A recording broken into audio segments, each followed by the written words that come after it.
Okay, guys, I'm going to do a quick review with you on rewriting equations and formulas, or, you could say rewriting literally equations. All you're really doing is, these are not like regular equations where you isolate the variable and it equals a number. Yes, you're going to isolate a specific variable that's being asked for you to isolate, but it's going to be equal to some kind of expression. So you need to know your inverse operations, okay? So for number one's example, they want you to solve for y. So that means they want you to isolate the y. And since the y is on the left side, we're going to take everything that's a part of the y and move it to the right in the proper inverse operation. So if I want to get y isolated, I have to add 36x to both sides. Those cross out, and now I'm left with 4y, bring down the 4y, and I have 28 plus 36x. Now, I wasn't going to add these two because these are not like terms. This is a constant and this has a variable, so you can't do that. We're isolating the y, so we got to get rid of this 4 by dividing everything by 4, just as so. Okay? When you divide everything by 4, the 4's cancel out and you're left with y equals 7 plus 9x. Is your y isolated? Did you solve for the given variable? Yes, so this is your final answer. That's all you have to do. Let's try another one, number 2. Number 2 is a part of example 1 for solving for y. So the y is still on the left, okay? So we need to get everything moved over. So the first thing we're going to move over is the 6. And since this is a positive 6, we're going to subtract 6 on both sides. Now, if you noticed, the 6's cancel, and I place the 6 with the 10 because those are like terms. So I get 1/3 y equals 10 minus 6, which gives me 4 plus 12x. From there, now, you probably are saying to yourself, got to divide 1/3. Unfortunately, we're not allowed to divide fractions, but we are allowed to multiply by its reciprocal. So what you're going to do is you're going to multiply both sides by 3. But you need to be careful. So the whole 1/3 or 3/1, they cancel out and you get left with y equals. Now you see how we have this times 3? You need parentheses. So you have 3 times 4 plus 12x. What method do you think you need to do next? The distributive property.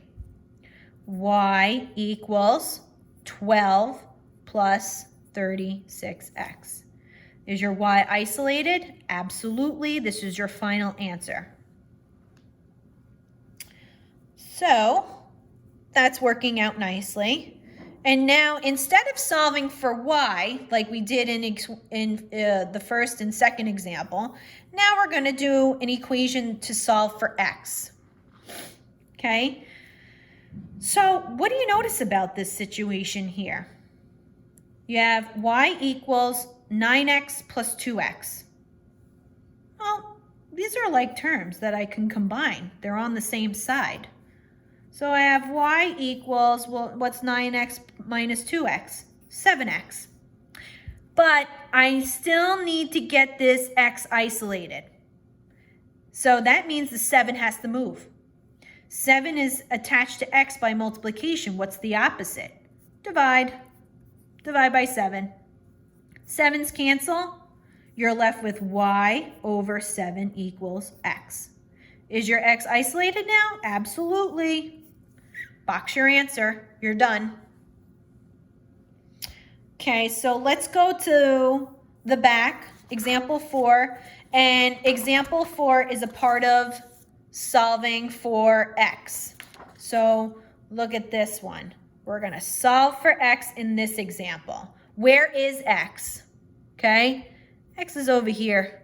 You have two of them in two separate terms, okay?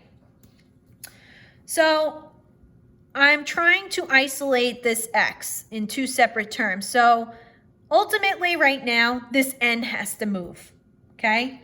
So if it's positive N, we have to subtract N on both sides. So the N's cancel. I'm left with what now? 3J minus N equals 4KX plus 7MX. Okay? How am I going to get these two X's isolated if they're in two separate terms? That's crazy. Well, this is where you have to start using your factoring methods, okay? So since these two terms share an X, okay, I'm going to factor out an X out of those two terms. So it's like I'm pulling the X out of these two. So I'm just going to rewrite my 3J minus N equals X. I'm pulling this X out, and what's left over inside? 4K plus 7M. Now how do I know that I did that right? Well, I could just distribute this X back and it should look like this, and it would. So now that I have this X connected to this expression by multiplication, I have one X to deal with. I'm isolating. I just have to divide both sides by this expression. 4K plus 7M. 4K plus 7M. What happens to these two expressions? They cancel out. They're gone. So now what is going to be your final answer now that you get the X isolated? 3J minus N over 4K plus M, or 7M, I forgot the 7, equals X. Our goal was to isolate this X. Did we? We did. So that's our answer. Done. Finito. Now let's get into some formulas. Those were all equations. Now we're going to get into two formulas. My first formula here that I have here is a volume formula. Okay? I believe it's volume for a cone.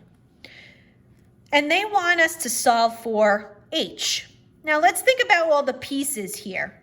You have V, which represents volume, equals 1/3 times pi, 3.14, times r squared, which represents the radius, times h, that represents the height. So we want to get this h all by itself. Well, I'm going to tell you, when you're dealing with formulas and that have fractions, you really need to take care of that fraction first. So we're going to take care of this 1/3 first. So you see how this 1/3 is attached to the pi, everything, by multiplication? You would think divide by 1/3, but like I said earlier, you can't divide fractions. You have to multiply by the reciprocal on both sides. So the 1/3, 3 on that side cancel, and now you're left with 3 times v, which gives you 3v equals pi r squared h. Now remember, these are all connected by multiplication, and we want to get this h isolated. So if I know that this piece, the pi r squared, is attached to h by multiplication, we're going to divide both sides by pi r squared. Okay? Those cancel, and you're left with what? 3v over what? Pi r squared equals h. Is that isolated? Absolutely. You're finished. Done. So that was volume. Now we're going to go do our last example, which is perimeter. Okay? Perimeter, 2 times the length plus 2 times the width. And we're going to solve for W. Okay? So in order to do that, I got to get this W all by itself on that side. So who do you think has to move first? minus 2L on both sides. They cancel. And you're left with P minus 2L equals 2W. Okay? Got to get this W isolated. It's connected by the 2 by multiplication, so we have to divide both sides by 2. Those cancel. You're left with, I'm going to go over here, P minus 2L, the length, over 2 equals W. Is your variable isolated? Absolutely. Box your final answer. Done. Okay, so I hope this helped you guys.